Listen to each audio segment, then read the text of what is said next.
Hello, hello, hello, and welcome to another one line of code. I am one lion. Do. How are you doing today? It is Monday. Another fantastic start to a fantastic week. I hope you're all doing amazing, having a fun day so far. We're looking outside a window somewhere in, drum roll please, properties. No. What is this called? This is called window swap. Somewhere in California, USA. USA Woosa. Welcome to California. I'm Microsoft. Oh, look at that. There. 26 months. And hello, crap team. 26 months of subscription in a row. Dude. Automated realms. Are you even listening to chat right now?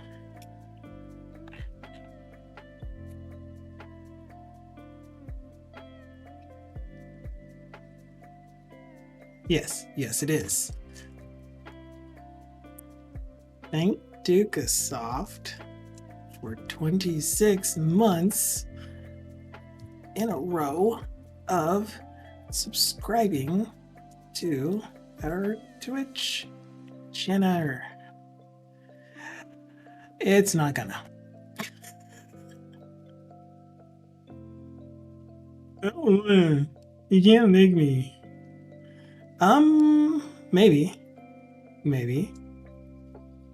Maybe. We'll see if it times out. Anyway, thank you so much, Microsoft, for the continued sub. That is amazing. Really appreciate it. You know you don't have to sub, but I appreciate it all the more that you do. What are these? Okay, so those are good. Anything? It says they are bound for the LLM. Anything at all? What is this? That can close while we're waiting. Hey, Thyrovius, are you working on processing these messages, or are we just going to sit here until it times out? I think I've given them, I've given them a timeout of almost 3 minutes, 2.5 minutes. Maybe that's a little bit too long. Whoa, Thyrovius isn't even responding. Oh no. Hold on.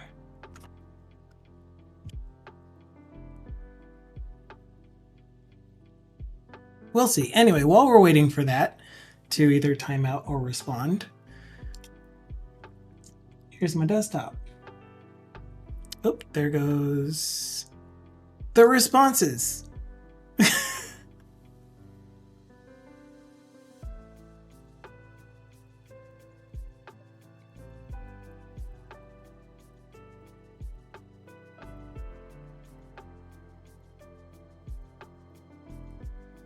Anyway, thank you, Microsoft, for your incredible 26-month subscription streak. Your support is truly appreciated. Thank you, Microsoft, for your generous 26 months of subscribing to our Twitch channel. Your support is greatly appreciated.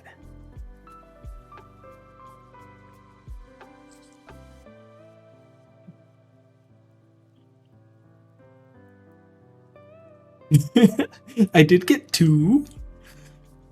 You did get 2. Okay, so maybe it was just that the screensaver was going and it responds faster now that it's primed and everything. I'm so lost. Okay, so awesome job. That's it.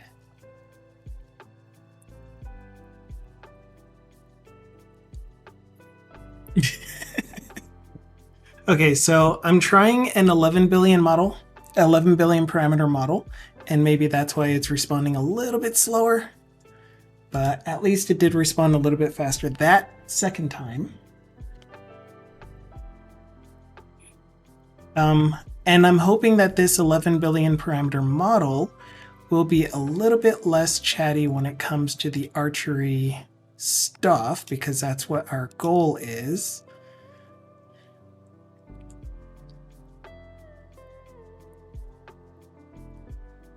Dang. And that is a very long message.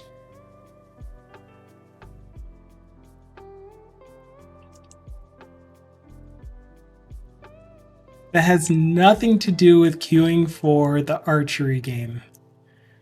Terpenoid glycosides are natural products for insecticidal, antiviral, antioxidant and antimicrobial activities. Sesquiterpenoid glycosides derived from endophytic fungi have drawn great attention due to the novel structure and potential biological activity. The use of computational docking to screen for potential endophytic fungi and high terpenoid glycosides production is essential. Thus, we propose a computational in silico method to screen endophytic fungi with high sesquiterpenoid glycosides production. Anyway, look at this though.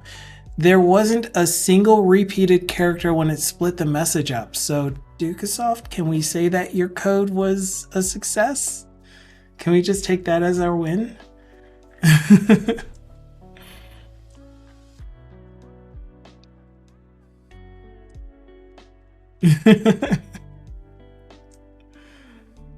Anyway, I don't like that model, so I'm going to unload it and load a different model.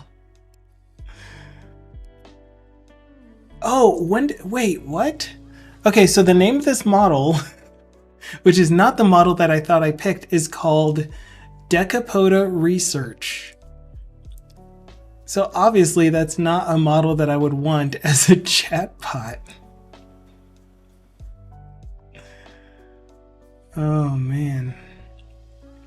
Oh gosh, this is going to be terrible. I was wanting to try this. It's going to be really bad. So the name of this model is called Kunoichi 7B. And if you don't know, a Kunoichi, if I recall, is a female ninja. Kunoichi. Translation?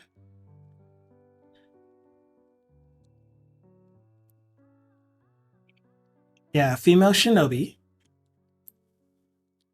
But this Kunoichi is specifically intended for role-playing, like Dungeon Master type scenarios. So this is going to be really fun. And hello, Connie Dev.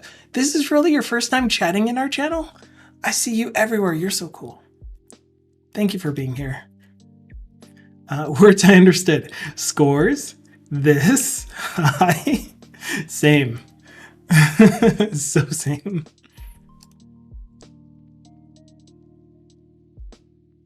All right. Did the model finish loading?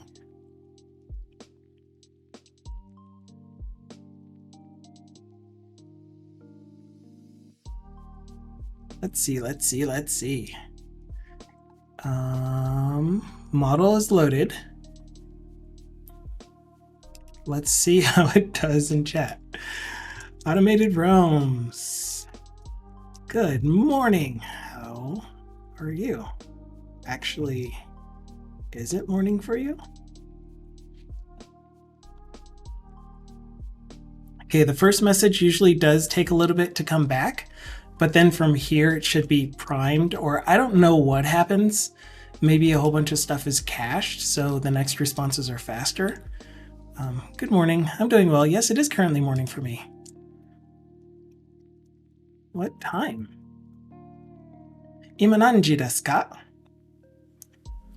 That was true, but what time is it right now?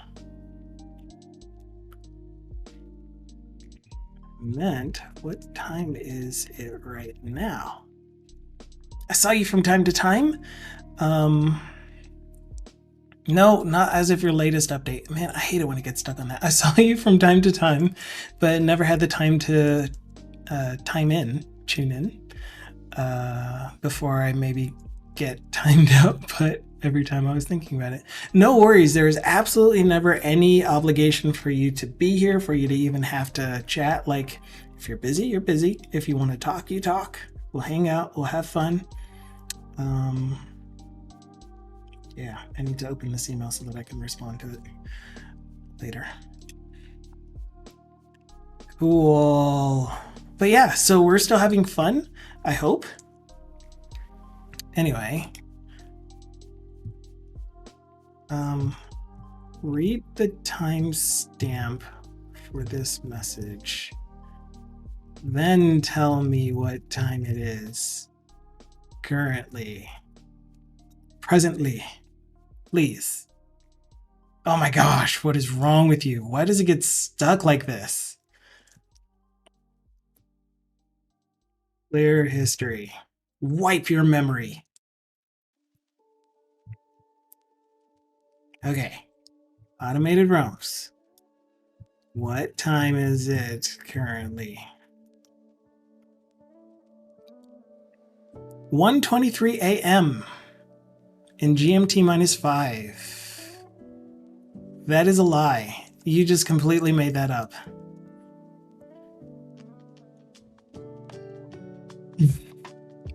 What a response. It's currently the present moment. Isn't it always for us AI folks? But for your benefit, I'll check the time at my location, which is GMT -5. It's 1:23 a.m. right now. So we are currently in UTC -7.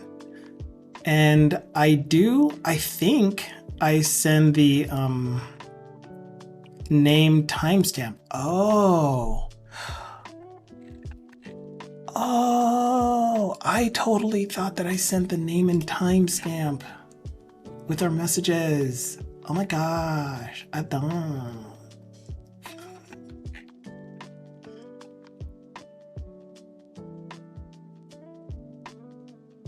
That's probably in our index page, I want to say.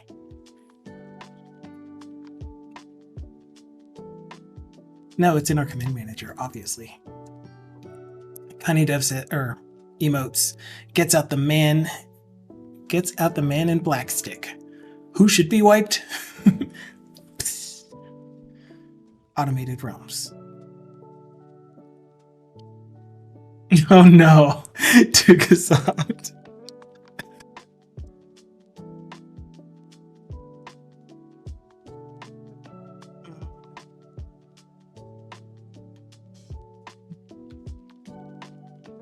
No matter what you say, if you correct the AI, you are always right. I don't hate you. That's hilarious. I found that to be very, very entertaining. All right, where is our chat message? Process me at me command. Where is process at me?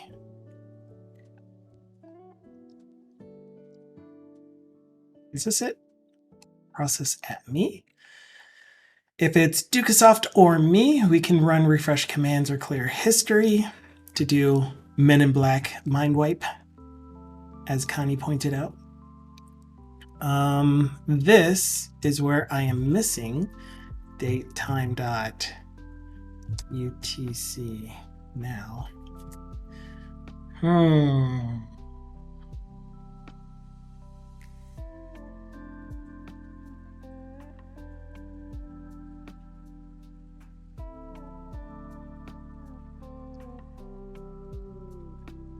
Okay.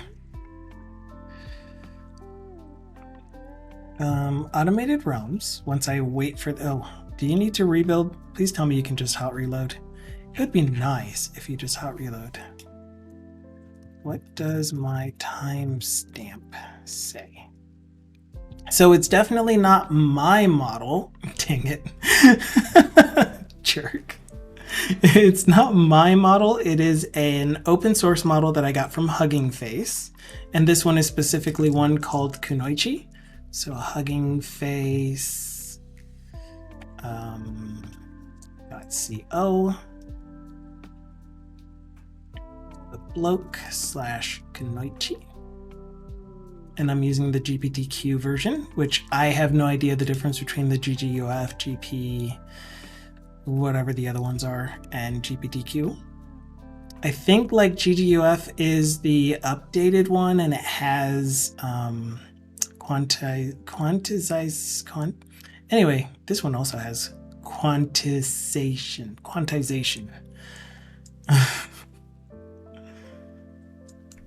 Which I have no idea what that means either. But anyway, this is a model that I'm currently using. It's a 7 billion parameter model. Essentially, what I think the bloke does is takes other people's open source models and does whatever he needs to do to get them into those formats, the GPTQ, the GGUF, and whatever else. And they just do it for every model that they come across in Hugging Face. So anyway, this one is intended to be a role play model. So what I'm hoping is if I do the archery game, it will do it in a more role play kind of way. I'm already playing. Oh, whoops. Shoot. 340. Bang. Oh, lame. Dang it, too many words again. I mean, it's a RP model, so you would expect it to be wordy. Pew. Little low. Pew. Little high. Whatever. So yeah, those are... I really need them to be a lot more brief.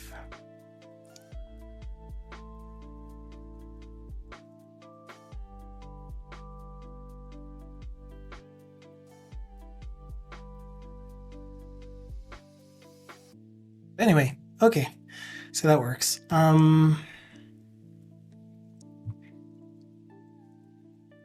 Start a GM scenario. Make it fantasy, maybe influenced by D&D, not quite.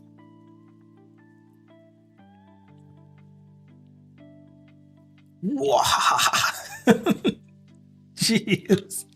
It completely ignores the instructions that I tell it to use 500 words or less, or 500 characters or less.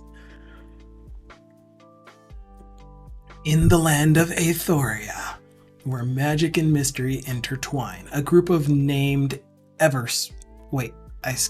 A group of adventurers find themselves in a quaint village named Everspring.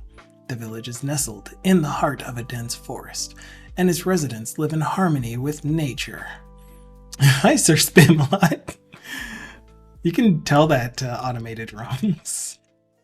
Definitely interact with automated roams as much as you feel like now. I think we're going to be okay. It does really, really fast text gen, so I'm not super afraid of it blowing up on us. I'm just afraid of it making walls of text and keeping you all from being able to get your words in. The adventurers are greeted by a village elder, a wise old man named Eldrin. An elder named Eldrin, who tells them of a prophecy that has been whispered among the villagers. The prophecy speaks of a great evil that sleeps beneath the ancient ruins on the outskirts of the forest. This evil, known as the Shadow Lord, also clever, threatens to spread darkness and chaos across Aethoria. Aethoria? How do you guys want me to pronounce it? And only a band of heroes can stop it. Eldrin hands the adventurers a map leading to the ruins and tasks them with finding and destroying the source of the Shadow Lord's power. He warns them that the journey will be perilous, and they must rely on their wits, strength, and teamwork to succeed. As the adventurers set out on their quest, they encounter various challenges and creatures. Each, no, repeated H, why? More dangerous than the last. They will need to solve riddles, battle monsters, and overcome treacherous terrain to reach their destination. Will the adventurers be able to destroy the Shadow Lord's power and save Euphoria from darkness? Only time will tell. The fate of the realm rests in their hands. Good luck, brave heroes. All right, heroes, introduce yourselves. Right? 2 automated realms, a small description of your character. I am a dark elf ranger, skilled in trap detection and have high dexterity and accuracy. Oh.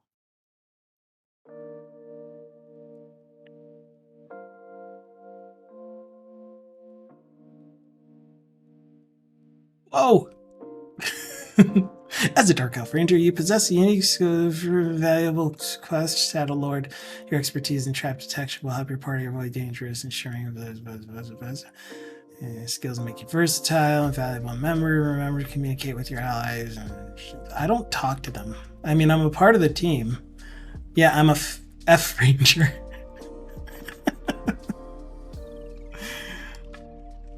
Anyway, that's the Kanoichi model. So if you guys feel like participating, go ahead and submit a character. And he says, I am a young, clumsy druid looking to help the nature where I can. I have not much int or strength, and mostly the plants will help me. As a young, clumsy druid, you may not have the highest intelligence or strength, but your connection to nature and your ability to harness its power make you an essential part of the team. The plants and animals you can summon and control will provide valuable support to your allies in battle. Your druidic ability can also help your party navigate through the dense forest surrounding Everspring. I thought we were in Euphoria, unless Everspring was one of the... Anyway, as you can communicate with the local flora and fauna to find the best path. Your healing spells can mend wounds and restore health to your comrades, making you an invaluable asset in times of need. Remember, trust in your connection to nature and rely on your unique abilities. Together with your team, you can overcome any challenge and save Euphoria from the Shadow Lord's evil influence. Wow, it kept context this long. That's pretty cool. Good luck on your journey, young druid. G druid. I did not break it. It's this model. I blame the model. Anyway. Anyone else want to create a character? This is your character creation screen. While you do that, I am going to tell this thing to be less chatty when it comes to...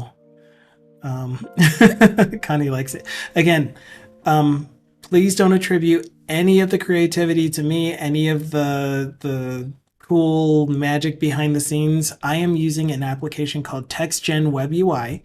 I have turned on the API. It's running on a machine that's over there. Someone else created TextGen Web UI. It's created by Uba Buga. So if you want to get started with it yourself on your machine or in some cloud service, you can install it there too. Take a look at Uba Buga TextGen Web UI. There are other tools that you can use to get started. There's another one called AutoGen Studio. There's another one called Jan.ai. There are tons that are out there. So what you do is you install this using the README. Then head on over to Hugging Face and download, oh, I keep going to this one. Download a few, maybe one or two, depending on how strong your system is, how much video memory your video card has. You can download a 7 billion parameter. If you want to use a 13 billion parameter, I think it's recommended to have like 24 to 32 gigs of video RAM. And then anything beyond that is like Probably nothing that we're going to have on our personal machines, but you might. No judgments here. The ones that I have been pointed to are from this guy named the Bloke. So if you go to the Bloke, look through here, find some GPTQ ones. That's the easiest way that I have found to load the models. Once it's running, you can load it on whatever port it's currently running on, which is, oh, right. Virovius 7860. And you'll load your model here. So you'll pick your model from the list, you click load. It'll take a million years depending on your video card, and then you can start using it. Other things to look at, there's a YouTube video. I mean, there are tons of YouTube videos, but Uba Booga TextGen Web UI install. One of the easiest ones that I found to follow is Matthew Berman. Even though I don't fully like all of the things that he puts out, because it's very sensationalized. I don't know. But anyway, he still provides really good information regardless. So, and thank you so much, Preeminence, for the follow. Really appreciate that. But anyway, he goes through how to install Ubabuga in a very easy way. You can also use one-click installers for it using Pinocchio. Tons and tons of ways to get it installed, get it running. I found it to be pretty fast to get up and running. Set your parameters after you turn your model on, give it a personality. Prime it with some context. This is not the same as a system message. So if you know anything about doing AI type stuff, there's a thing called prompt engineering where one thing that you feed your AI model is a system message that gives it act within these parameters, and then it'll try to follow those when it's responding. So that's more the personality thing. I'm using this primer context to tell it what to expect ish. I bet my 1070 would be happy. I bet. So anyway, there's that. Typically when you load your models, you would want to use xllama v2_hf if they are GPTQ models. But again, there are GGUF models that I don't exactly know what the difference is, but I needed to use GGUF models for AutoGen Studio, which I will eventually talk about more once I figure it out more. I currently have it running, but I don't know how to get messages out without feeding it an OpenAI API key, which I don't want to do. I want to see if I can get this to work without an OpenAI API key, because I am running my text generation stuff locally.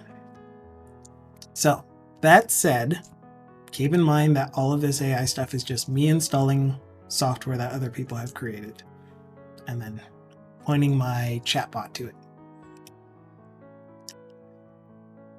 Yay. That's that. So, as I mentioned, one thing that I am really not liking is you can use LLM Studio to create offline API key. I mean, use a local LLM as an API. I am. Okay. So since you know about this run, maybe you can tell me what I am doing wrong with it. So I am definitely doing that. What port are you listening on? Port 7878. Okay. Localhost 7878. So here, where are you? Shouldn't you have saved that? Here is my Twitch chatbot. And you can see that my Twitch chatbot is pointing to TextGen Web UI's OpenAI API running on Thyrovius. on this port, 7865. I have set my workflow to use my automated realms agent user proxy, which, as you can see, is using my automated realms model, which is on port 7865 Thyrovius. No API key, because it doesn't need an API key. Do I just maybe fill one out in here anyway? Like, just fake one?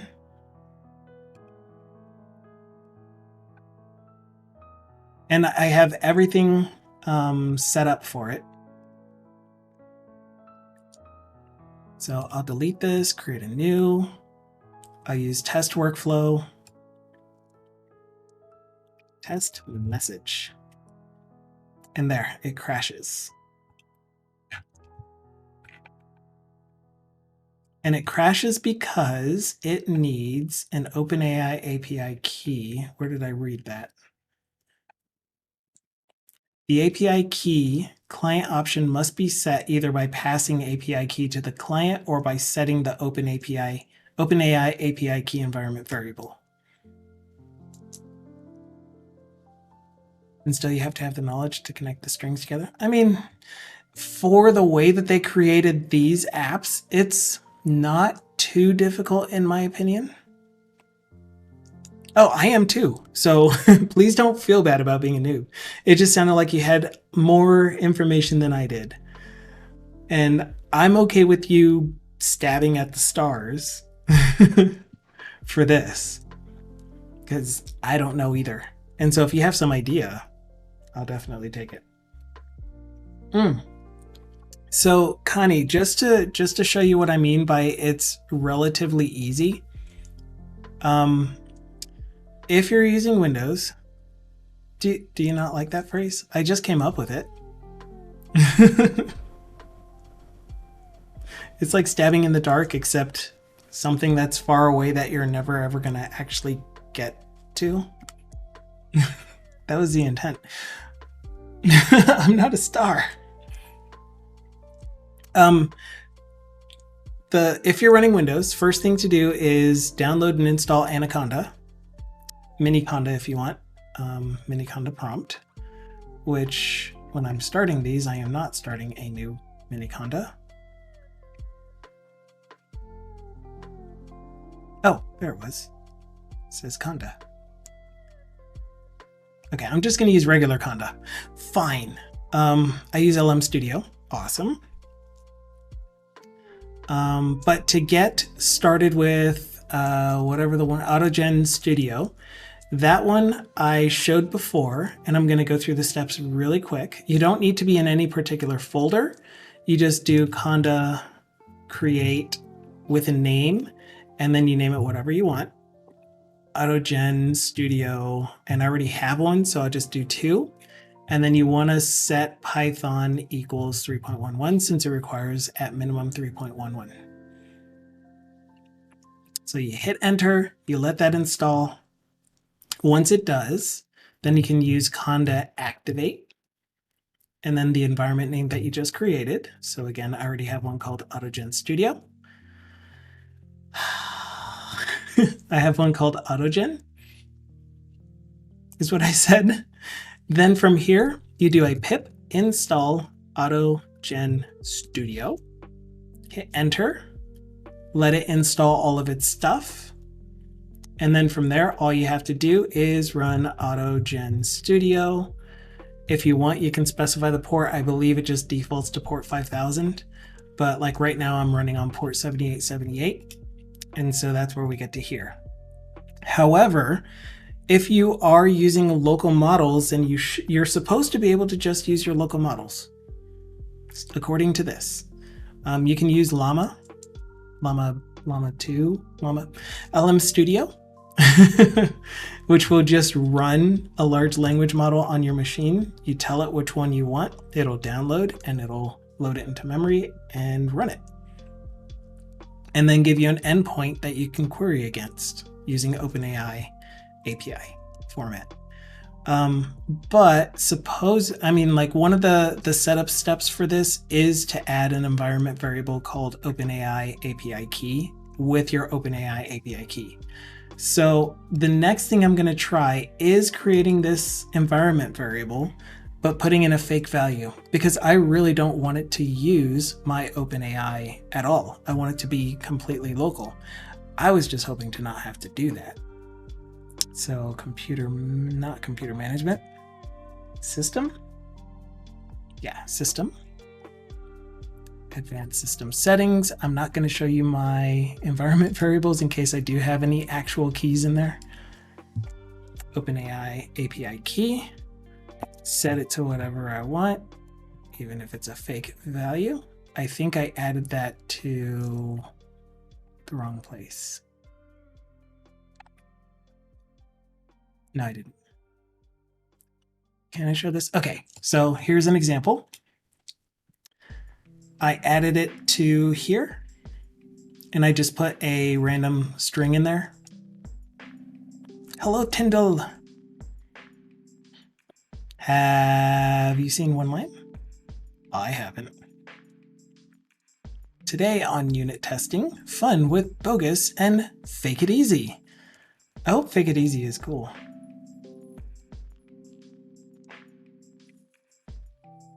Yeah, LM Studio is not an LLM. It's like an app from what I gather. What you said right now. Yeah, so if LM Studio is the one that I'm thinking of, is that the command line tool where you just launch it, you give it the model that you want, and then if you don't have it on your machine, it'll download it and then expose an endpoint, localhost port, whatever, and then you can send OpenAI API. Yeah, cool. So that, if you use LM Studio combined with AutoGen Studio, then once you have your model running in LM Studio, you create a new agent, and then you add a model, and then that model will be the exposed http://localhost port, whatever that's running on. And for me, I'm using TextGen Web UI, so I get that. And that's what this one is right here. Except that it didn't save. Oh, I didn't save when I did this because I didn't click OK.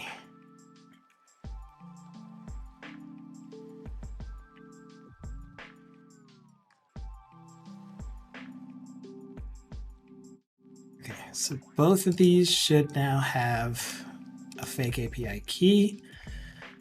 So before I restart this, we're just going to go ahead and try one more query. Playground, delete that. Would you stop? I should put never for this site because I'm not doing any authentication stuff. Okay, an error occurred. You must pass in OpenAI. Okay, so since I have now set it in my environment, I'm going to Control-C, AAAAF. I'm going to exit. We're going to restart Miniconda. Which is going to load over here for whatever reason. Conda activate AutoGen. And then AutoGen Studio port. What port was I using? 7878. I remember. Okay, what chat did I miss? So Napalm came in, President Not Sure came in, Raran came in, but we've all been talking. Hopefully I didn't ignore any of your statements. I use LM Studio, it's working for me, but I use LangChain. I have not used AutoGen.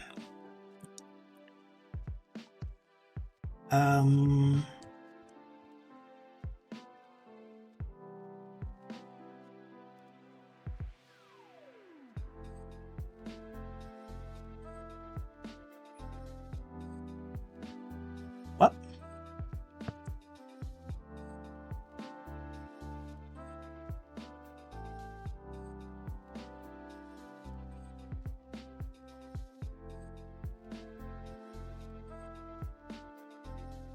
Somebody tell me.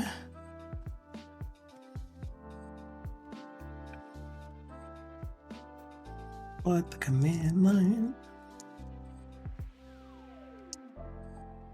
Oh, AutoGen Studio UI dashboard. Dang it.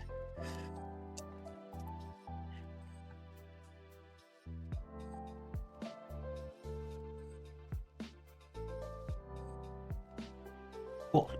So it came back. Delete. New. Test. And if you tell me that there's a problem with my API key going to OpenAI, then that means that you're trying to go to OpenAI when you should be staying local. But I did set it as an environment variable, and then I restarted my console.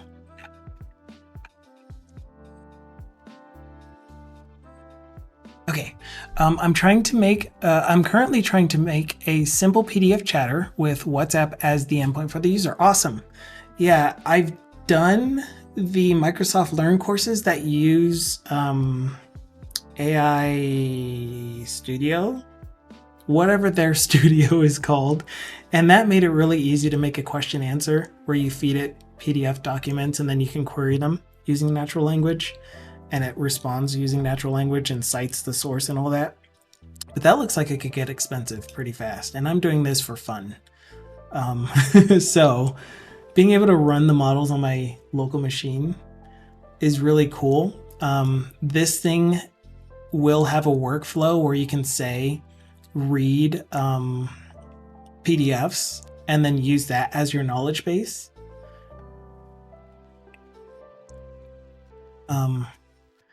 So Napalm has a small rant. I hate when you bust your ass writing unit test and getting great coverage. Another colleague comes over to do their work and shits on that, but not adding much coverage to their stuff. Yeah, that does sound pretty terrible. But anyway, we got a shout out for Thindle. Sorry I didn't point it out earlier, but there was a follow button up there. Thindle is a .NET developer. Off-grid AIs for the win. Or AIs. Off-grid AIs for the win. Absolutely.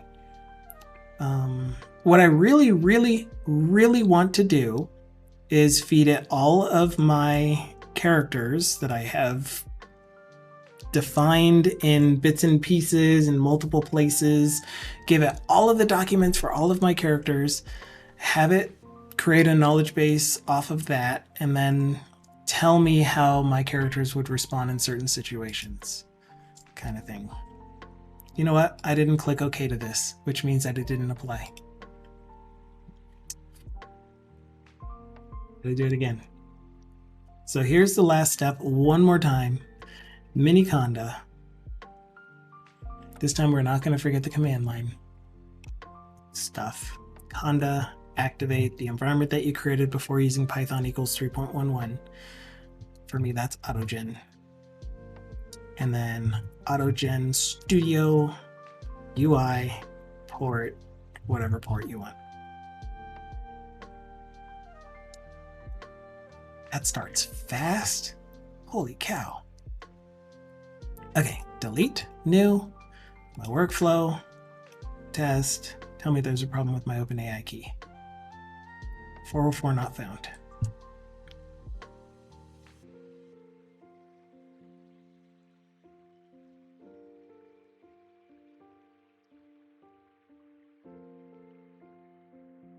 Was it my models endpoint? 7865. Definitely Thyrovius 7865.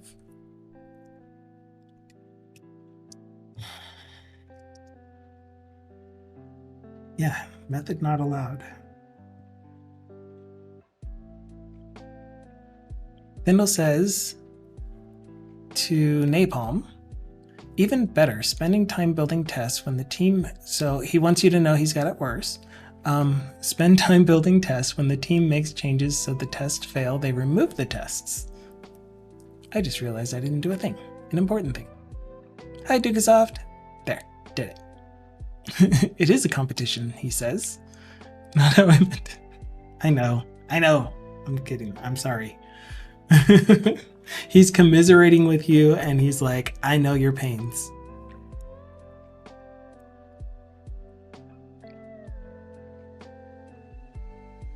It sounds awesome. Is there a limit to how much information you can feed it? However much your video card can handle.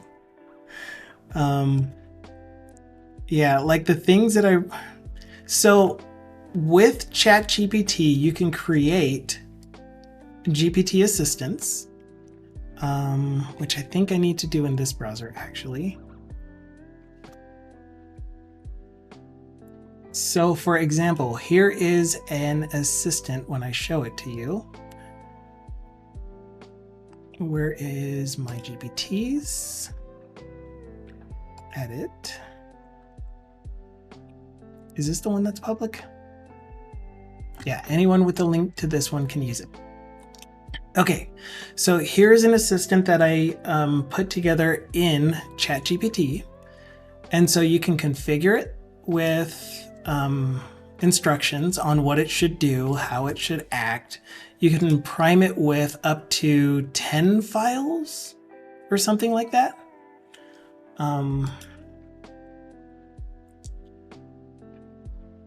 Yeah, I think up to 10 files. If you feed it anything that looks like a spreadsheet, CSV, TSV, open doc, spreadsheets, whatever those are called. Anyway, it will treat it only as code interpreter stuff. So it's not going to search that for information. It's going to use it to build a program to analyze the information in it. And so a lot of my data, yeah, it's a paid feature. A lot of my data is CSV, but it's not like quantifiable data. It's like, here's my character name, here's all of their nicknames, here's their personality type, here's some information about them, their background a little bit. And so it's not going to parse that. So I had to turn all of that into just a big document for my for the thing that I was trying to do on here, which is, let me ask you questions about the information that I wrote 10 years ago so that you can remind me what ideas I had about my story. But this one here is more fun. So this one is something that'll help you create a prompt that you can ask GPT. So let's say that you are trying to write a prompt to help you write a C# project, C# application for creating a financial management stuff. The prompt I would like to improve is write a C# application that lets me track my finances. And so this thing takes the instructions up here. It gives us an output in Markdown that follows this pattern. And so here's the original prompt. Here's a critique. Here are some questions that I should answer. I would like to track deposits, spending, transfers. I would love budgeting tools, financial forecasting, and alerts. I spelled forecasting wrong.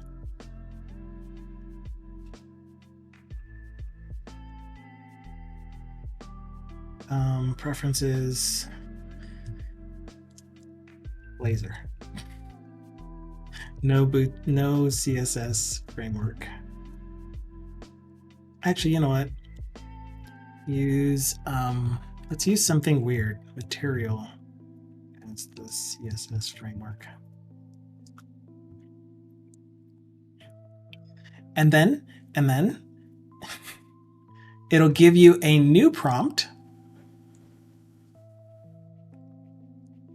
or it'll just, crap out and say, I'm done. Nothing more from me.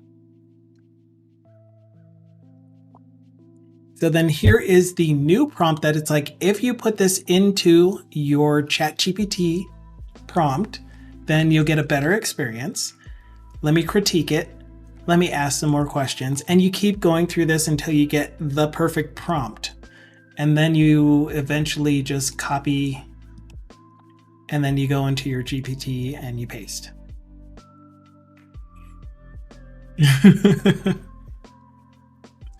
The count reset. Yes. So I've only used it twice now. All right. Anyway, got to lurk for a bit. I'll be right back. Okay, Thindle will be here. But yeah, so the thing that will happen eventually with any GPT is it will have a context window that will scroll out of view. So you think it's only keeping your last 36,000 tokens in context. And then once it needs to get, once you pass that limit, it'll either say stop responding to you or clip off the previous part of the conversation until it has enough tokens to be able to respond to you. And so the context window moves down, you lose stuff. So what not a lot of people, one of the techniques that I've heard about to address that is to summarize your entire previous conversation, put that into less tokens essentially, and then use that as your initial context, continue your conversation. Of course, you can see where drift comes in and you start losing the details of what you talked about, and it just gets to be a pain. So that's why ChatGPT was not as good as it is now, is because it had such a small context window to begin with, but now it's got a much bigger context window. Your local LLMs, you can set the context window however big or small you want. What else can we talk about?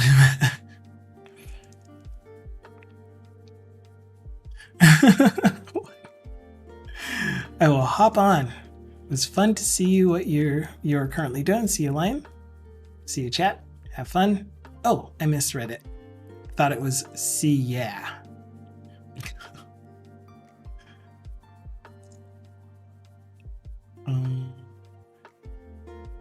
Anyway, yeah. What else? ¿Qué más? I think that's it. Anyway, thank you, Dukasoft, for letting me know that I am abusing the and then.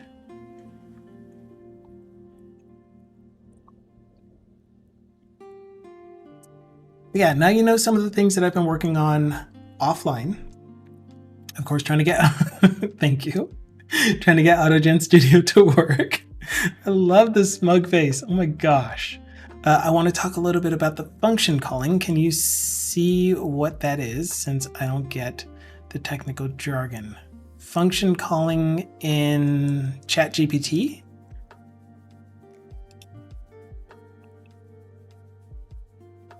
Or function calling in AutoGen Studio? OpenAI API.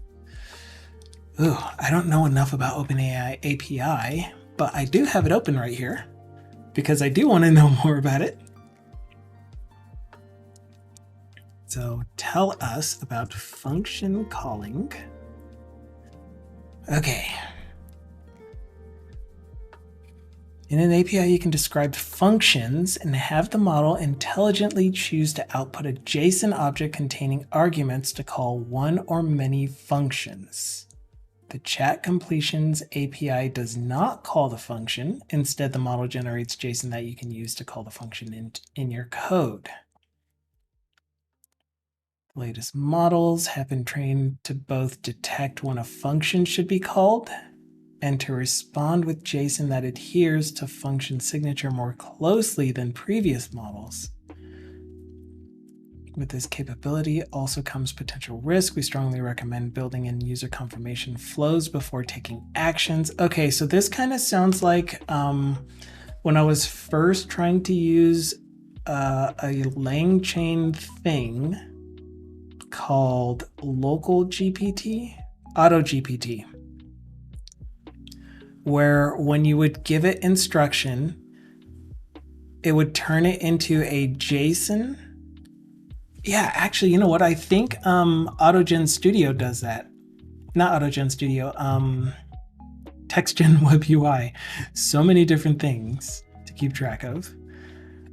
The input to the model comes in like this. And so whenever we provide a message, it pretty much just puts it into the right place in this template. I honestly don't fully know how this works. But the model is able to understand this instruction template and then provide a response using it. So that's kind of what this sounds like to me, but not really. So create assistants that answer questions by calling external APIs. Convert natural language into API calls.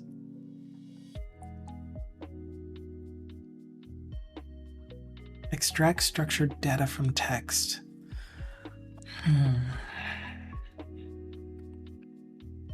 So the basic sequence of steps for function calling is as follows. Call the model with the user query and set a set of functions defined in the functions parameter.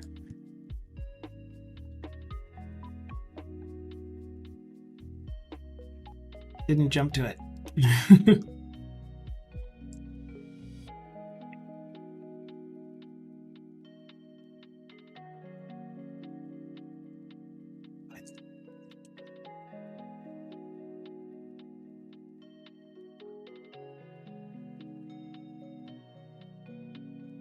My goodness.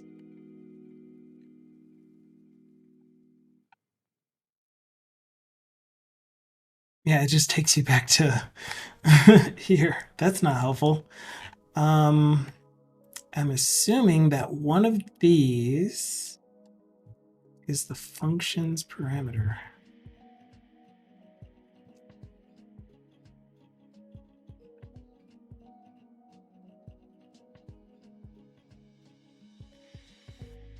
Tools, type function. Function is an object where you give it a name, description, parameters.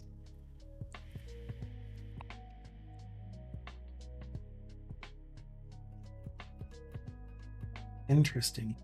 So, hello, Skod. It does auto function calling your C# methods, etc. But how? So use semantic kernel if you're using .NET.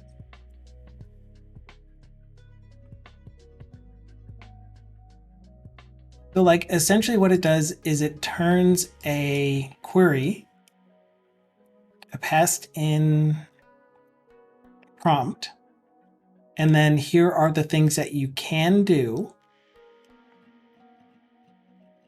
And so turn that into a function call. Now, AutoGen Studio calls those skills.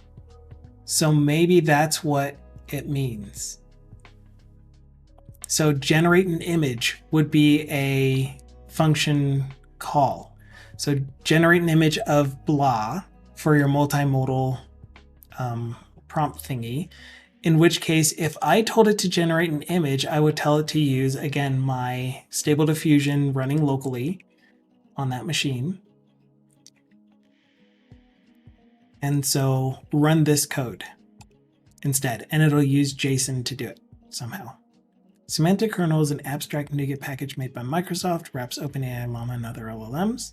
Don't know how it works. Worked with it for around 2 months at my work. It's amazing. Okay, so I'm going to go ahead and add it to our bot. What's the worst that can happen?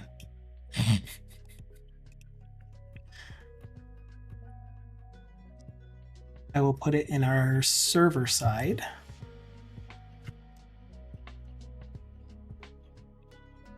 Is it in preview? No.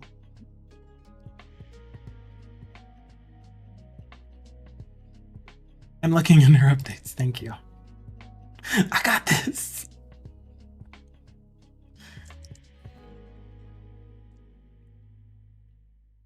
So if I use this, latest stable, put it in my backend code.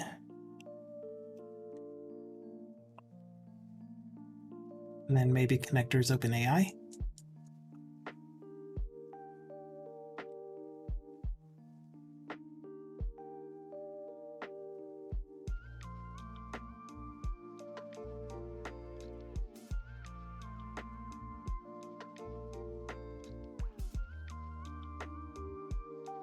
Latest stable add horses. And donkeys. Don't forget the donkeys. I don't use connectors OpenAI. Oh, the default Microsoft semantics. Ops.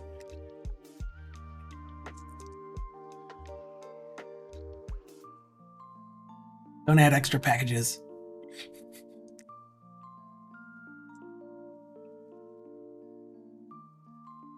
Okay, so we have it installed. So right now I have my own API client that I am telling to use this type of thing. And then I have kernel memory, but that's another topic. Yeah, let's keep it simple. So I take it that I would be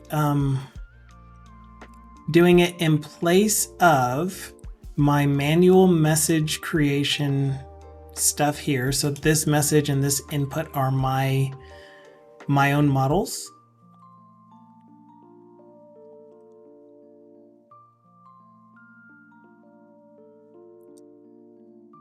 And so I assume that the semantic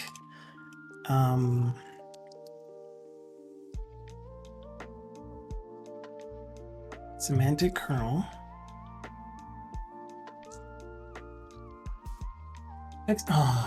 I only put it in shared server. I didn't put it in TextGen Web UI. It's like, why isn't this working? Oh god. Semantic. Why doesn't it look like it's installed anymore? Semantic kernel. TextGen. What?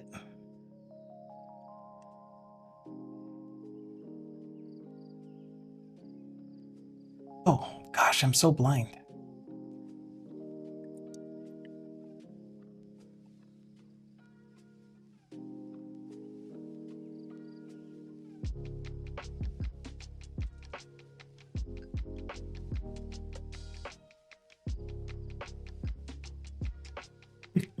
And then I just kind of vibe out to the music while trying to install a NuGet package. I think it installed. Whoops. All right, let's try this again.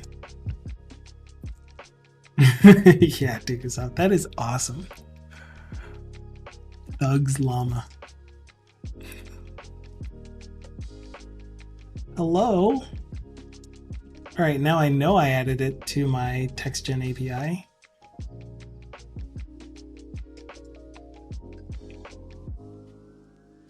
Yeah, I mean, I may as well. So, like here's what I'm currently doing. I have an OpenAI API running locally on a machine over there that I have access to from this machine at this address. And I would prefer to change from using my own custom C# models to using this semantic thing. So how do I instantiate a semantic kernel so that I can start using it as my API endpoint, my OpenAI API endpoint? Connector thing.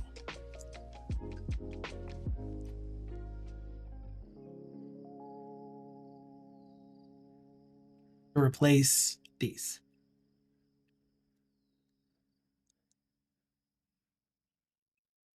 I just don't know that it's actually doing a thing. Oh, it's Microsoft Semantic Kernel. Okay. There we go. Okay.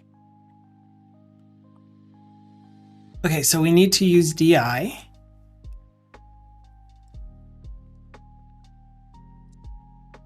Show me first.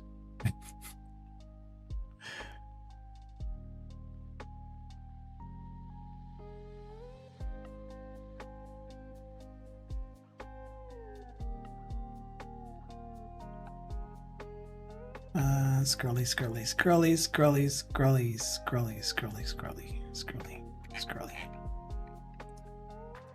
Okay, Roran says to Skod, can I use the same logic to send pre-made packets of media, videos, audios for specific moments? Like if someone asks me, what do you do? Then the bot sends a video of my introduction. You can use constructor to inject the kernel, then use the function, OpenAI. Okay. So this is a lot to type out on my own.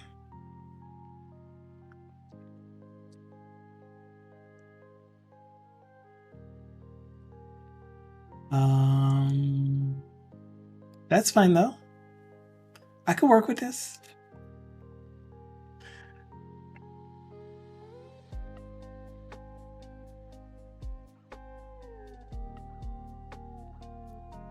Work with this. It's fine. It's fine, Skod. I can type. I'm not so lazy. I am that lazy.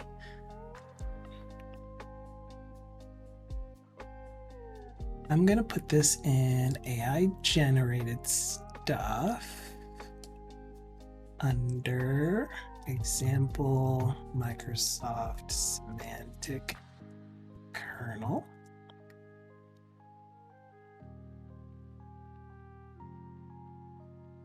DI setup.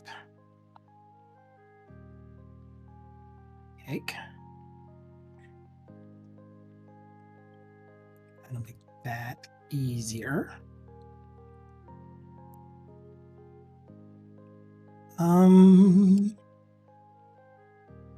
Wow, I added NuGet packages and you didn't rebuild. Oh, you know what? It's probably asking me to rebuild.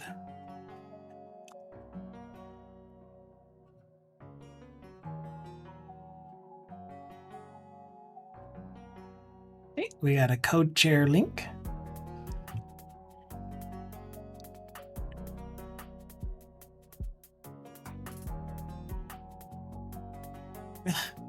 Why can't I deselect stuff after selecting? Whatever. Extensions, service extensions.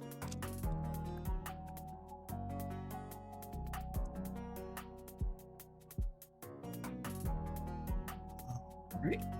Add semantic kernel.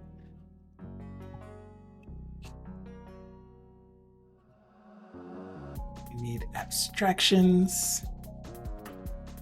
Bye. Let me close the bot window real quick. Welcome back, Thindle.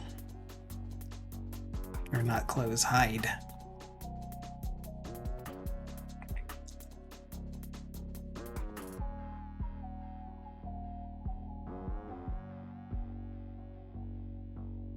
Okay. So the services are your own. Fetch data from DB, call external services, etc. Document service would be really nice if you have an example of that one. These are sample services to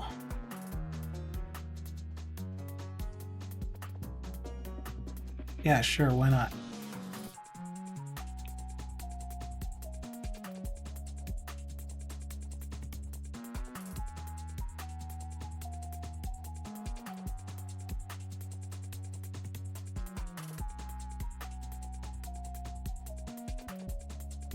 By the look of that screen, not great. It was fine. It's fine. Everything's fine. Okay. So I guess the thing that I would need to look up is how to specify the model that I want to use on my local network instead of OpenAI. Because that's the whole goal of this, is to not use... Oh, this is cool. Is to not use OpenAI. OpenAI's actual API for their GPTs, instead to use my local models. And you say that that is possible. We will call these services. No! What I meant was, dang it.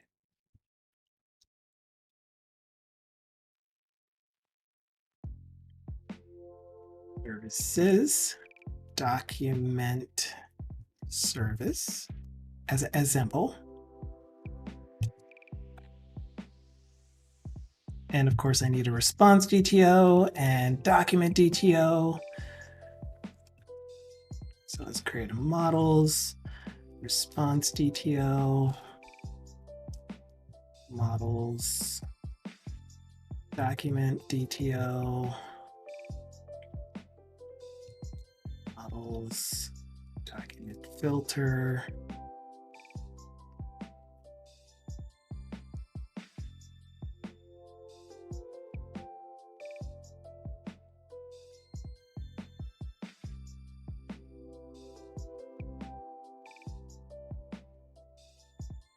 Oh, that's fine. Yeah, I can have my own document endpoint.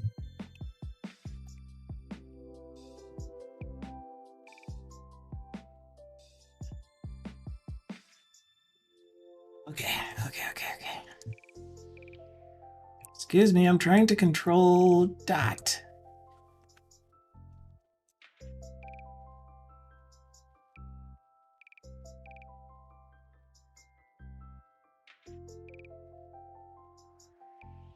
Oh.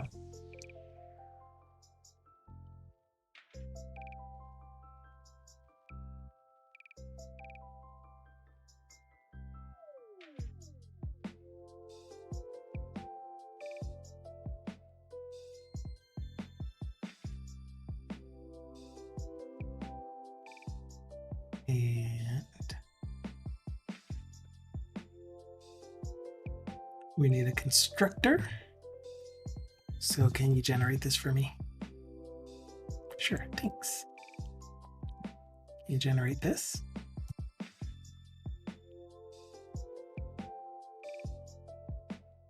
Error types.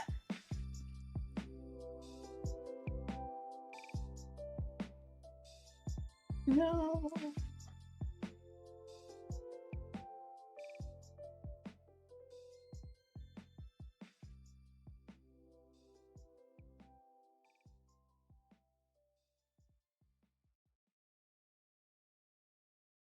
Cool. That would be cool. I'll take whatever you feel like sending.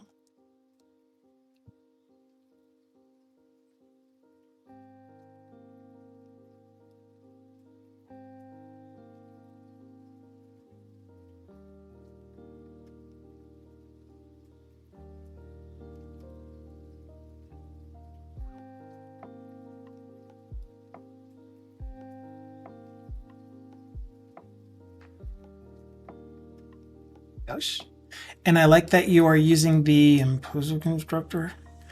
I don't remember what this is actually called.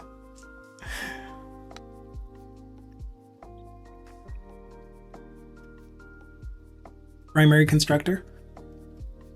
I said primary constructor. Hello, Dragon Spirit. Thank you for coming in and saying hi. And we'll definitely be sure to check you out. / shout out Dragon Spirit Games. If you guys don't know him, Microsoft is going to beat me to it. Dang it. Like 2 seconds right before I did. Anyway, if you guys don't know him, he is building a game called Gaia. He is using his daughter as his inspiration, as well as the Greek goddess Gaia. She is going to go on an adventure for Gaia to save the world, essentially, in short. If you want to know more, check out his stream. He will be streaming today. He's doing a sponsored stream today, trying to generate some funds. That is awesome. So if you want to help support him, then show up there for sure. Oh, show. Let me make sure that I start lurking before you even start your stream. So I'm almost always lurking on your channel when you're live. What does primary constructor do? It takes the place of having this syntax.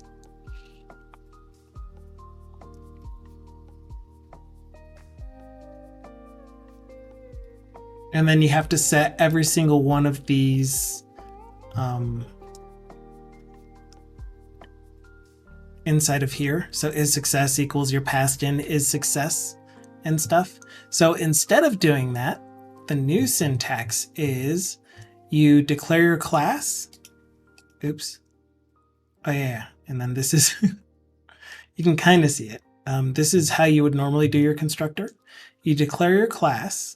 And then inside of parents is all of the parameters that you would pass in to your primary constructor. To the constructor that you want to, this would need to be nude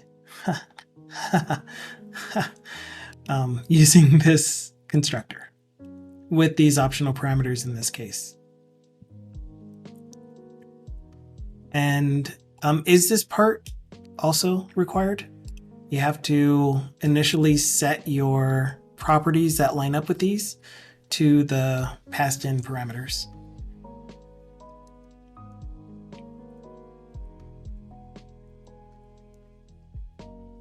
Yeah, super cool syntax.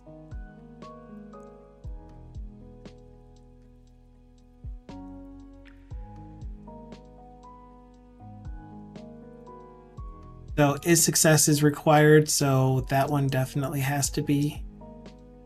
But do these? Or does it know to associate the auto property with the parameter? Doesn't matter. I like your syntax. It doesn't know, says TBD Gamer. So yeah, you do have to also set equals field or equals passed in parameter from your constructor.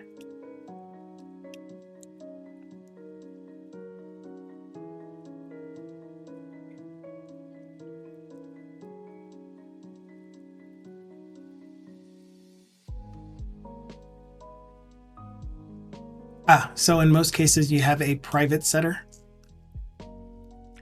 where they can't be modified outside of this class.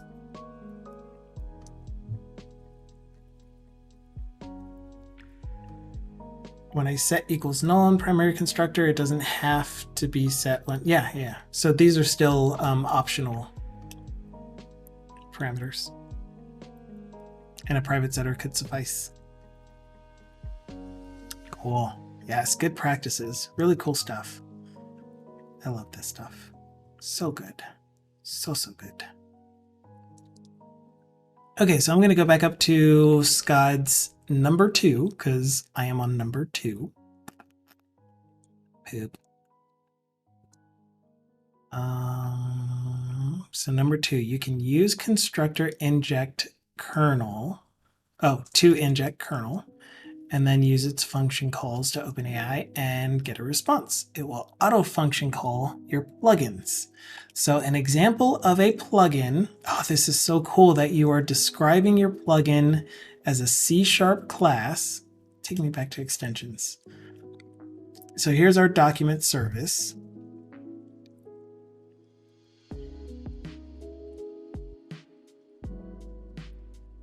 Yes. Don't mind me if my preference is to use var.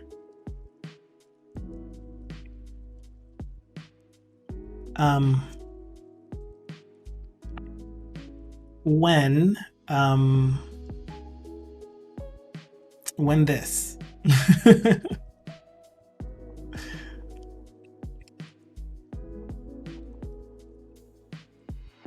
Is your document service scoped transient?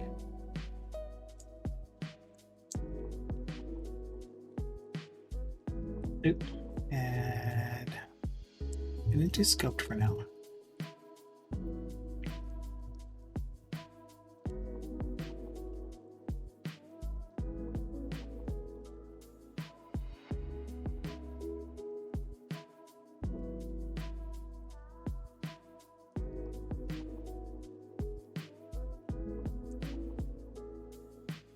HTTP client factory.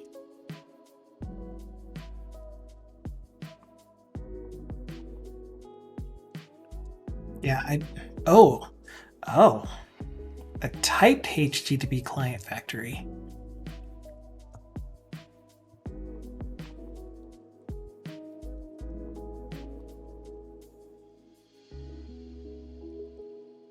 Oops. Don't mind me.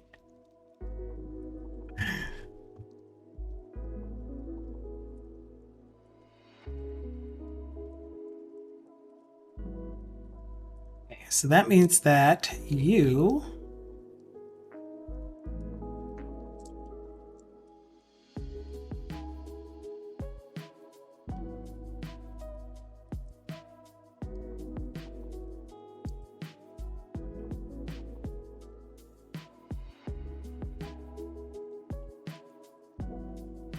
why? All right, I'm gonna stop the bot so that I can start getting some IntelliSense stuff. I should have an HTTP client already.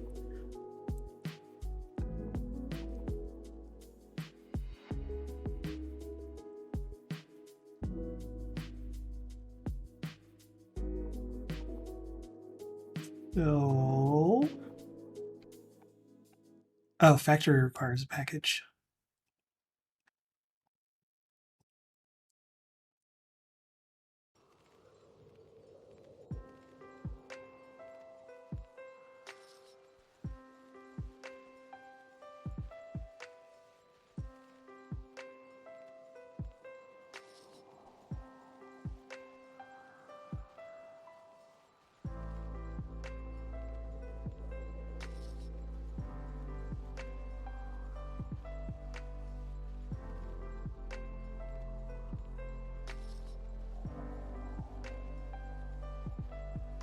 Hello, Angajit. How'd I do?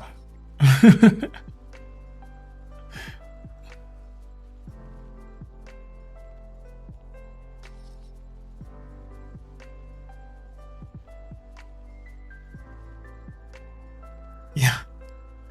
I will click on this anyway, copy the code, pasta it. Maybe. CodeShare does like to just crap out every now and then. But yeah, so the error that I am currently getting is HTTP client builder does not contain a definition for add scoped. Oh, okay. Okay. Fine. Sure.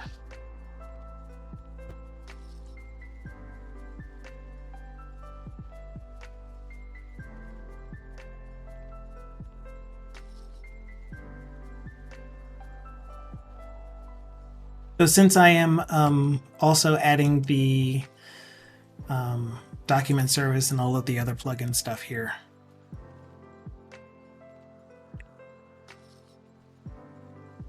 And I'm gonna do both. Okay, so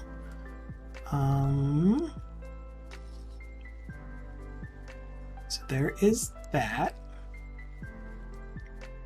So now what is a CMS plugin?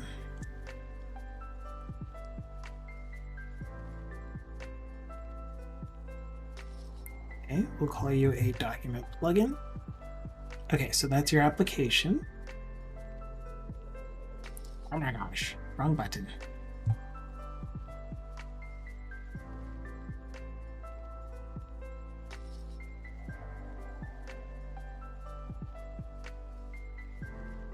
And so this will be our example of our plugin.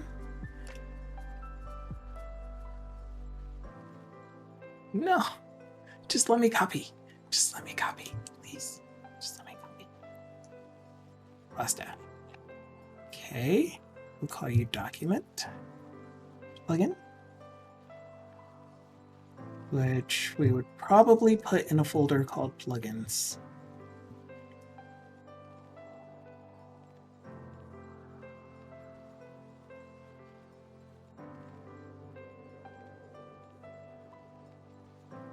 All right.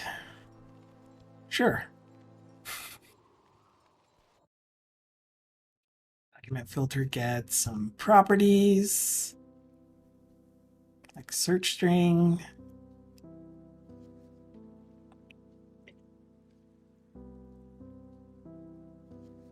I'm going to guess you are a string as well.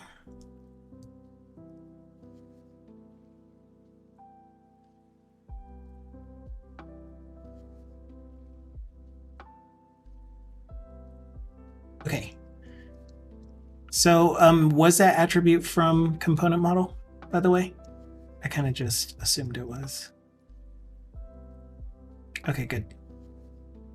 And I will look at it as soon as I add all of these properties.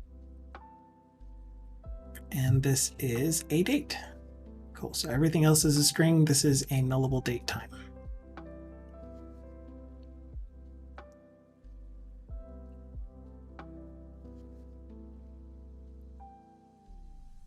And then we'll just make these either sets. Okay, so looking at description, here's kernel function. The name of the function is going to be called search articles. So this is almost like the way that you do, and I'm not super familiar with this. Oh no. No.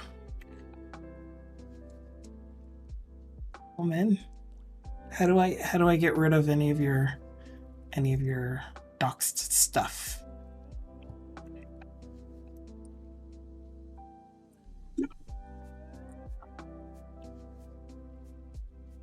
Oh.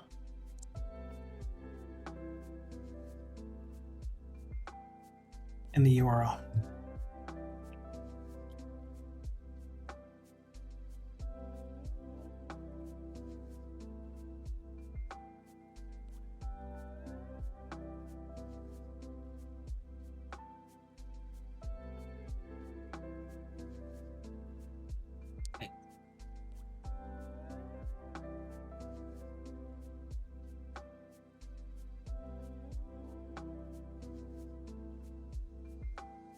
We'll use my company. Delete VOD. Oh yeah. Speaking of, I still haven't posted Friday's Community Day stream. I got to the point where I created the thumbnail, but I've been so busy. Wait, what?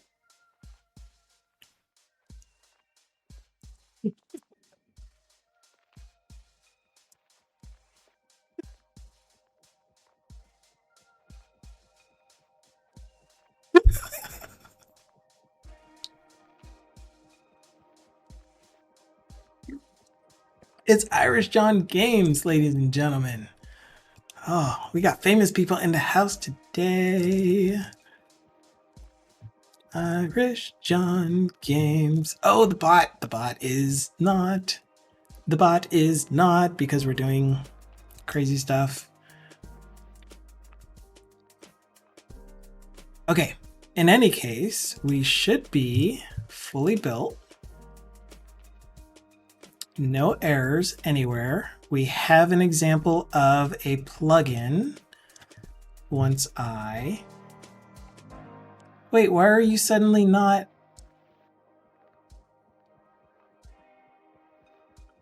giving me...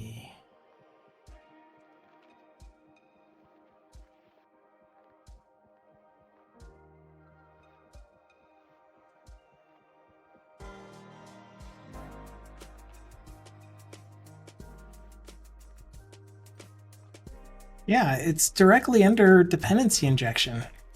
Anyway, real quick, Irish John Games is here. He is awesome. He is a game developer. If you have not seen him before, you should definitely check him out. He will be streaming in about an hour from now. Typically, I don't know if he's like doing any weird delays and stuff, but he'll start his stream in about an hour. And he is doing a game called Rise of Piracy, which you can see in Dukasoft's bot's post because my bot dropped the ball. Really, really cool looking game. It's going to be awesome when it comes out. He is being published by Microprose now. He was just doing this all independently, and then just earlier last year, about a year ago, he got a publisher, and it's Microprose, one of the coolest companies to be published by, especially for a game like this. It fits right into their repertoire, and cool stuff. Also check it out on Steam, steampowered.com. It's powered. Check it out on Steam. My bot would have given us the Steam link. You'll see an amazing trailer for it. Really cool. If you are opening it in a browser, then Steam Power, then click on this button here to open it in your Steam client, which you're most likely logged into, and you're most likely not logged in on your browser, so that you can add it to your wish list. It is going to be worth it. Oh, it's just so beautiful. So awesome. Is this new? Like, I see your trailer like 80 times on your stream, but this looks different to me.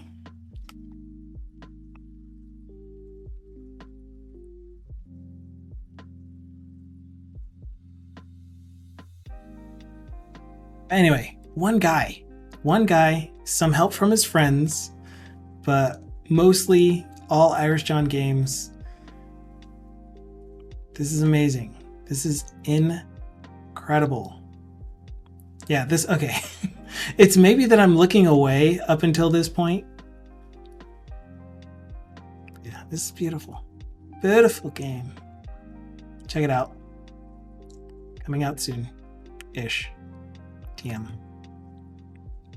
At times. Okay, so what is wrong with my HTTP client? You take a HTTP client,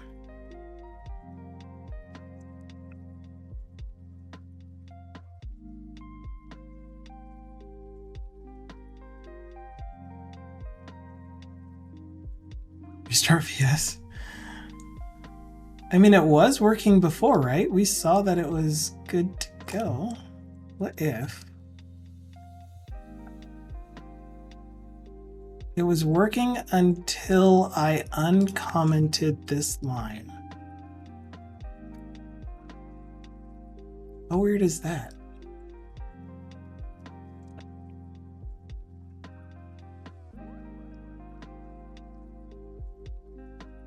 Okay, let me get back to document plugin. We get a document service for our document plugin. That is not broken, and my bot actually did load. Finally.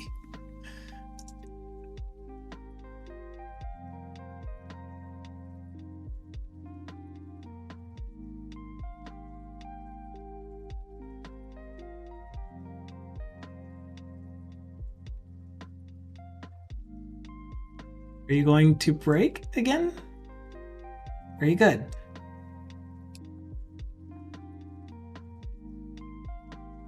Okay, didn't break. So let's go ahead and, before I forget, head on over to our app and do this on the server side. Where are we doing our... Here's HTTP client, server services, bot services. Nope.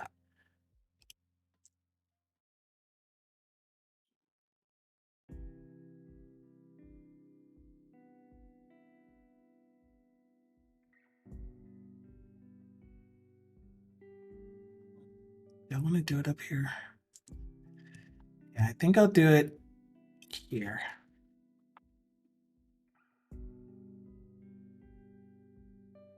And then I might have one other app. Yeah, hosted API.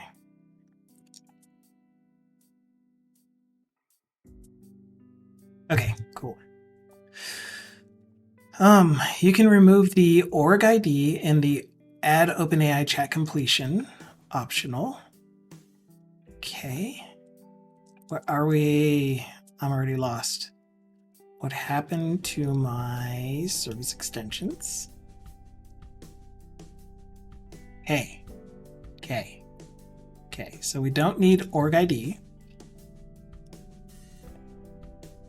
All right, so here is my setup. I am running a local OpenAI API at Virovius 7865 with no API key, and the name of the model is like, what exactly is this model ID for me?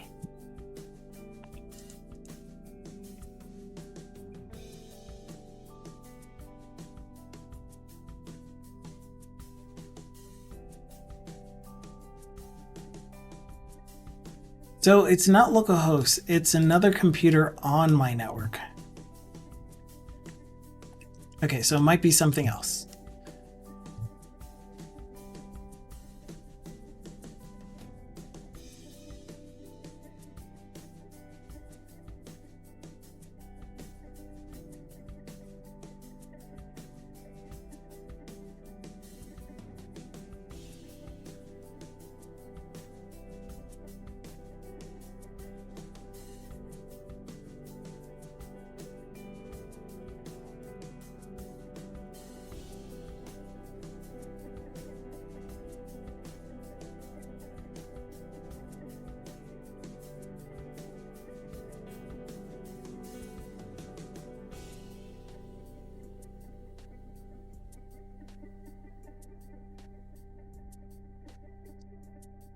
Deployment name, endpoint, API key.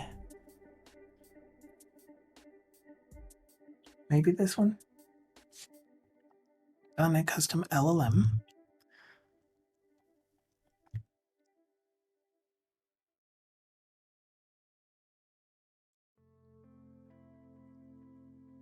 If we can write C# functions and have my bot execute those C# functions, that is going to be amazing.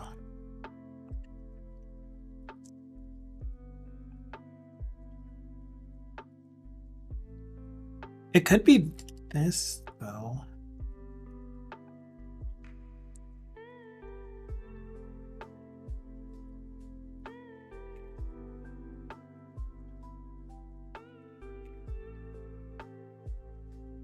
Because then we're just kind of falling back to what I already have if we do this.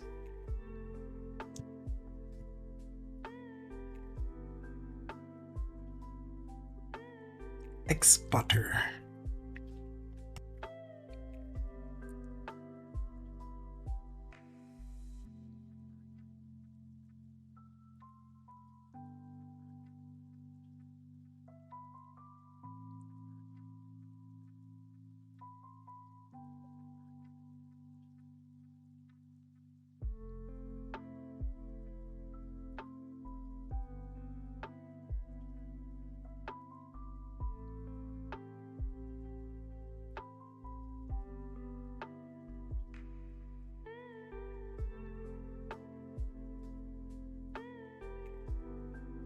It's testing it.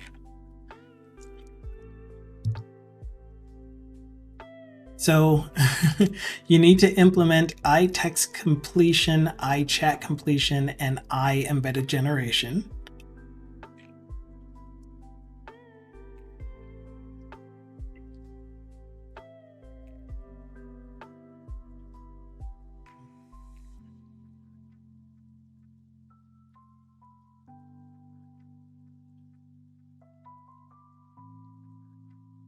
Probably from the abstractions package.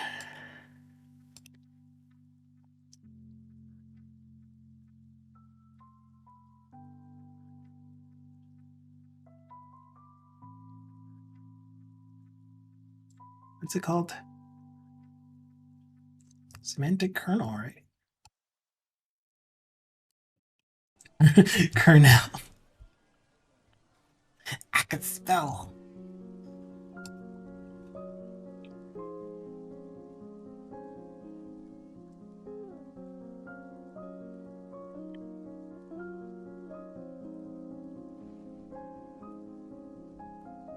No, it wasn't in abstractions.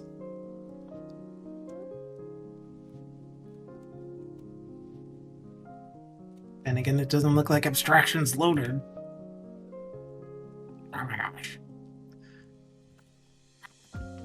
Save. NuGet. It should have. It should have.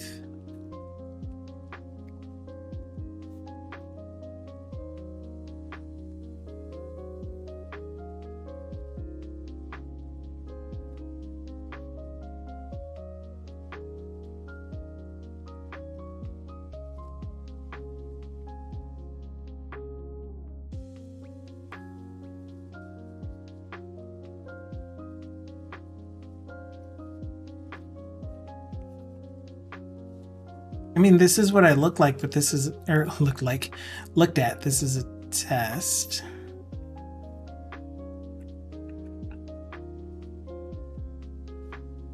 Oh, here.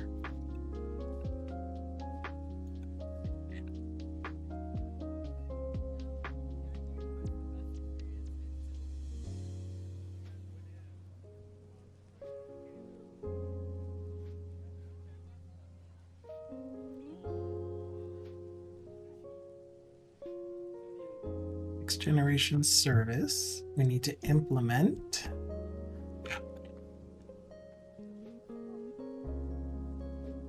Get text context and get streaming text context.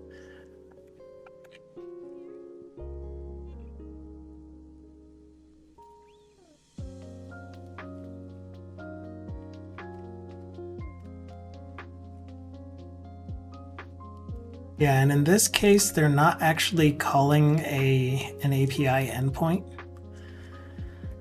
So what I thought we were going to see at the end of this was something that does the HTTP request for me using the OpenAI API format, and I just call some method like perform request in my case. Here's my message, and here's the model that I want you to use, kind of thing.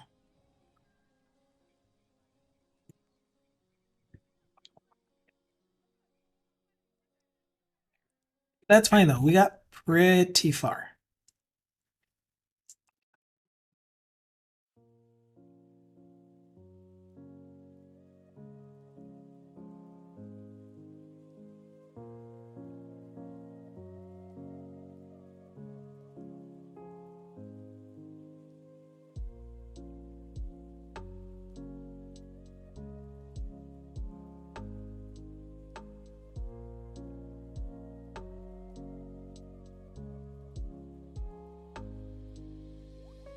Function calling is only supported by OpenAI. No.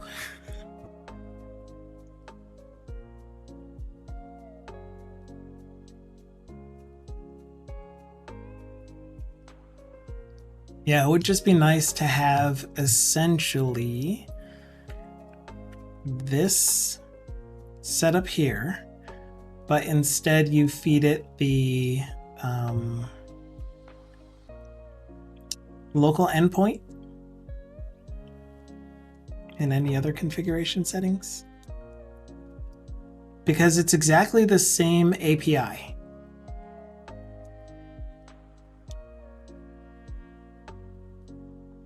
Am I looking for kernel builder?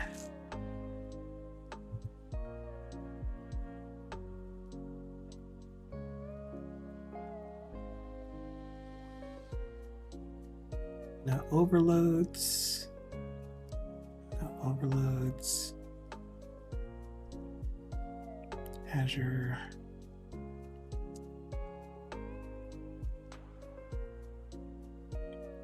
I could have sworn that I saw another one though that was, yeah, this one.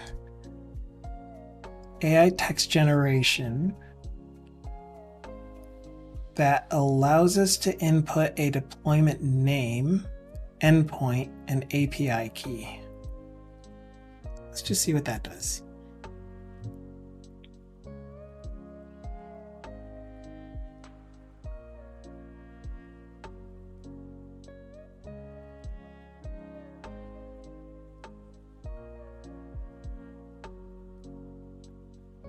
And of course, I would put this inside of a settings.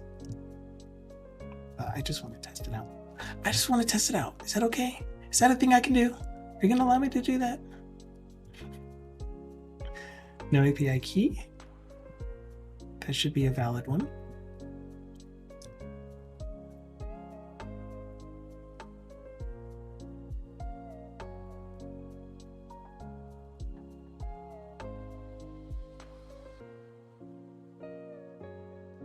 You can check out the Microsoft Semantic Kernel connectors in NuGet.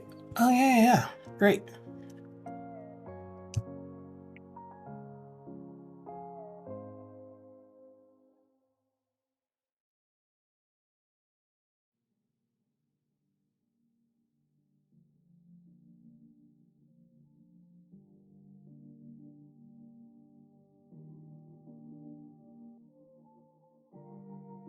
I can do that. But I found nothing else in NuGet. Blah. Do eat. That would be nice. I like to eat. If you want the AI to respond in pirate language, you need to add the args. All of the args. Completely missed that up here. And I completely missed Foolish Snubble coming in. Sorry about that. I've been keeping my head buried inside of this.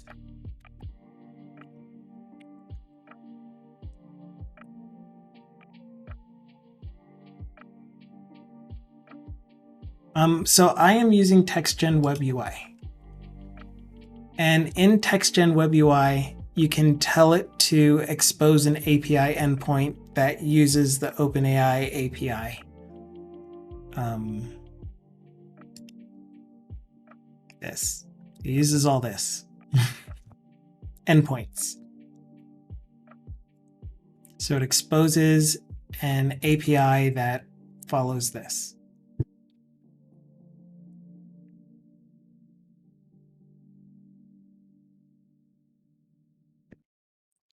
And then the actual model that I'm using. Yeah, exactly. But that's the thing though. That is the C# methods for calling this. So I'm not trying to expose the API using a NuGet package. I'm trying to call the API using a NuGet package. So I don't have to know what format to make my objects. Instead, I'm able to just use whatever model is already created in that NuGet package and then fill it out with my message.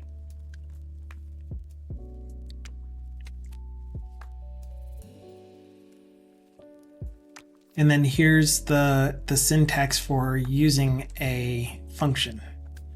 So you tell it what functions are available. I just don't know how to make it call into C# to do that. So then the other thing that I was looking at is AutoGen, because this one looks like it allows me to add skills, which are functions essentially. So that if I tell it to do something like create an image in natural language, then it will do image generation using my local stable diffusion. They were once skills in semantic kernel. So it's probably the same thing. This AutoGen Studio, by the way, I believe is a Microsoft generated product.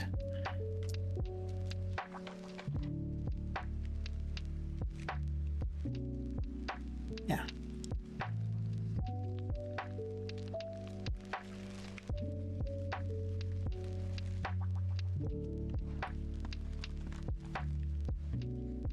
Maybe. Yeah. So here's the thing that I don't like about it though. You have to do this. And the thing is that in my mini conda environment, this is not a real command.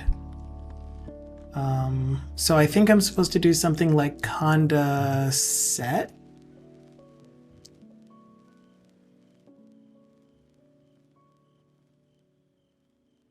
And then I'm just going to put gibberish again. So I wasn't supposed to create an environment variable. I was supposed to use conda env var. I don't know what it is, man. Conda env set variable.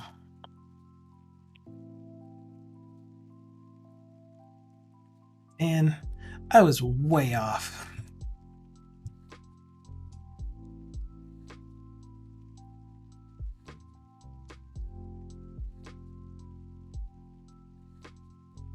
Okay. Deactivate.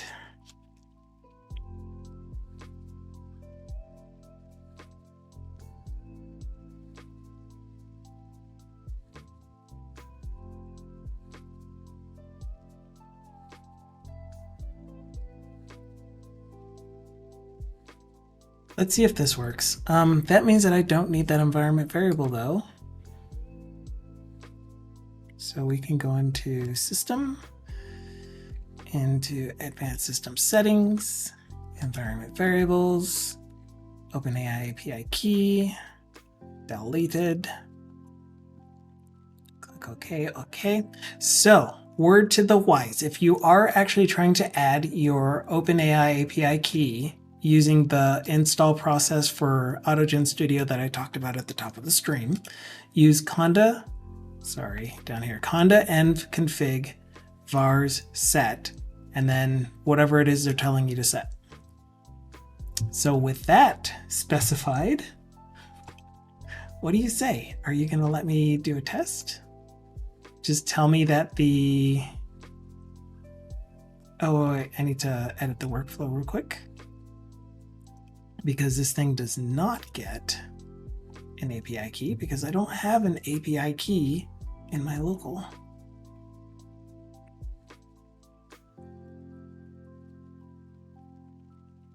In my local.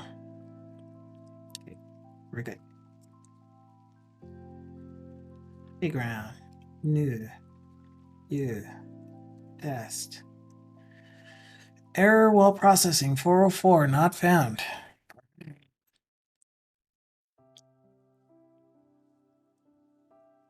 Okay. Skod is saying semantic kernel is already that without the web UI. Plugins were once skills. I saw AutoGen today. Hi, SK community. Curious if anyone can provide some insight regarding the Microsoft AutoGen project versus the Microsoft Semantic Kernel project. I hear the Semantic Kernel takes a lot of the design principles from AutoGen, but not exactly following the primary vision, and differences between the two projects. Thanks.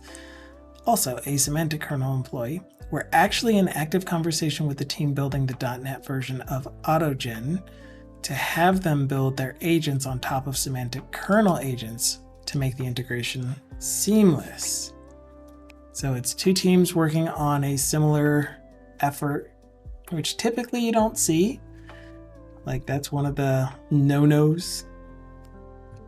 But in this case, it seems like it's still overall good. So can you tell me why we're getting a 404?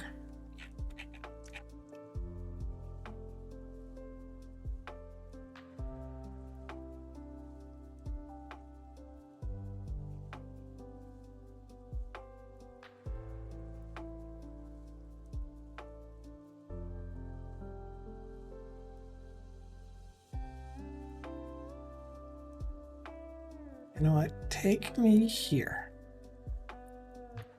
Because it's not found? Nuh-uh. You're lying to me. It's found.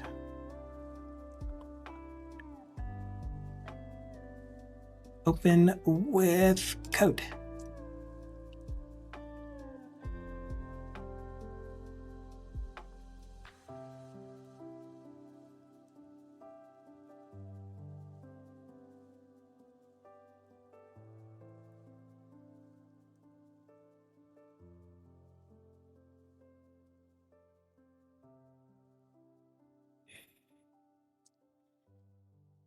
Cancel, trust.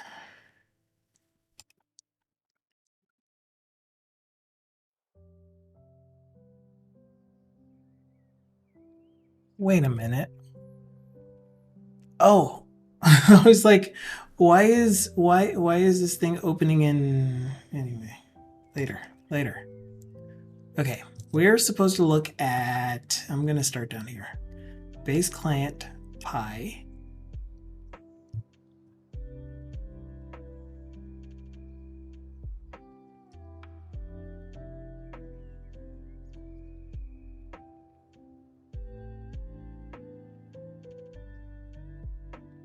Fine, I'll navigate there myself. Let's get over here. No. Not what I'm looking for. No. This is in a folder called lib site packages. I have no idea what I'm doing, by the way. Again, we're back to the point where I'm just kind of poking around, having fun. Hopefully you guys are having fun. It's been a fun day so far. OpenAI, base client. Okay, so here's one of the files. Stay open. Another one is OpenAI resources, chat completions.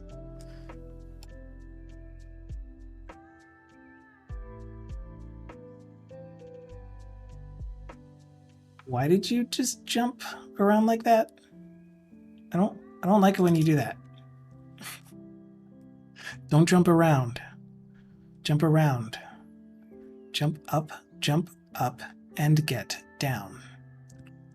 Does Control G work in VS Code? Yes, it does. Take me to line 1167, please. What am I even looking at? Why is this all yellow? Because it's a string.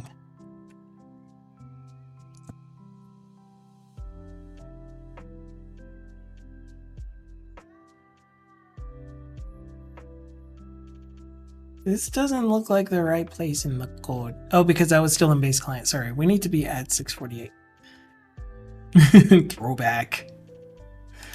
Okay, so chat completions endpoint. Is that the endpoint that we should be pointing to?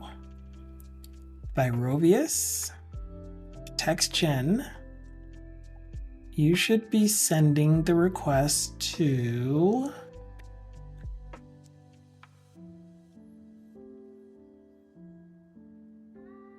V1 chat completions. Okay, that's fine. So then what if, and this is a big what if, but what if this is the last thing that I'm going to do for today's stream. And then we're going to head on over to Dragon Spirit Games, who wanted us to know he was streaming today so that we would rate him. And he is looking for some supports. What if I added /v1? And why didn't you save? Delete. Copy. Save. Okay. You. Motto. Pasta. Save. Okay. I probably clicked cancel the other time. Playground. Delete. New. Test. Shift enter. Hey!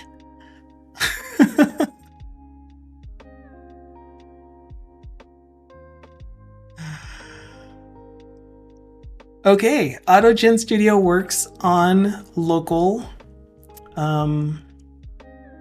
thingy.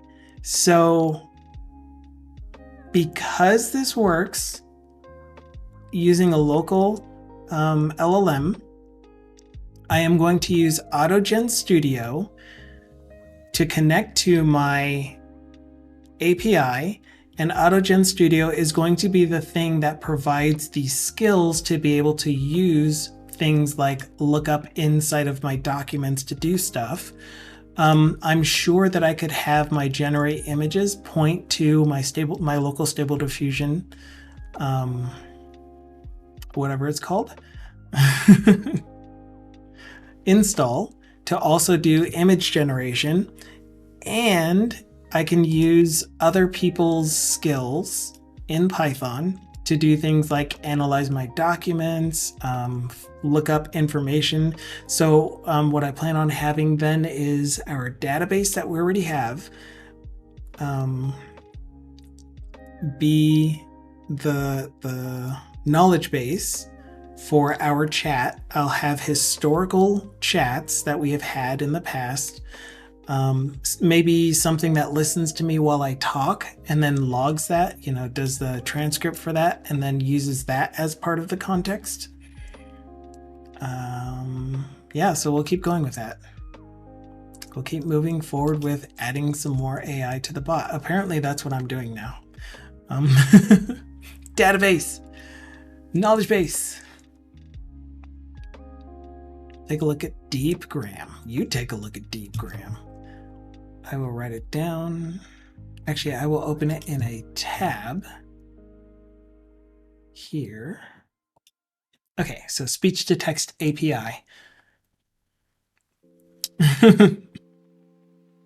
Found. Okay, so I still don't have my bot running because of all that, which I'll do now. So we can do all of our closing stuff, but I need to get back to work, or get BRB. Get back to work. And guys, once again, make sure to check out Irish John Games later today. We did a shout out for Thindle as well earlier. So he usually streams on Tuesdays, maybe Thursdays. Check him out if you want .NET development. Tuesdays, I remembered. And sometimes Sundays. Weekends don't exist for me on Twitch. I'm just not around, so I don't know anything that happens on the weekends other than chill time with my wife. Speaking of, we watched Interstellar again. Such a good movie.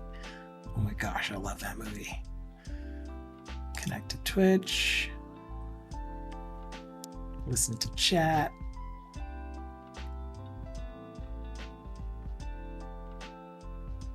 I like Sundays. Like the ice cream. Okay, so we should have all of our commands available. I'll be posting recording of this video no sooner than 24 hours after I end the stream. Immediately after the stream, I'll go ahead and post Friday's Community Day stream. Again, I have the thumbnail. I just need to write a description for it. As mentioned, we are going to rage Dragon Spirit Games. So let's go ahead and get that started. And hi Disco, thank you for your lurkage all day. Thank you Skod for pointing me to the .NET NuGet package for pretty much AutoGen. That was really good, really helpful. I'm interested to see if I'll be able to figure out how to get it to point to my local. Because if I can do C# skills, that's going to be awesome. Because I can write C# code all day, every day. In fact, I do. What else? Feel free to join our Discord if you want. Definitely no pressure to, especially if you're already a part of many other Discords. Ours is really quiet, laid back, cool people hang out there. There's a raid message from Dukasoft. And what's the last thing? I always forget what the last thing is. There's the YouTube, posting the VOD. There's Discord. I stream again on Wednesday. Yeah. Okay, my arm's tired. Here's some music. I'll mute myself. Ciao for now.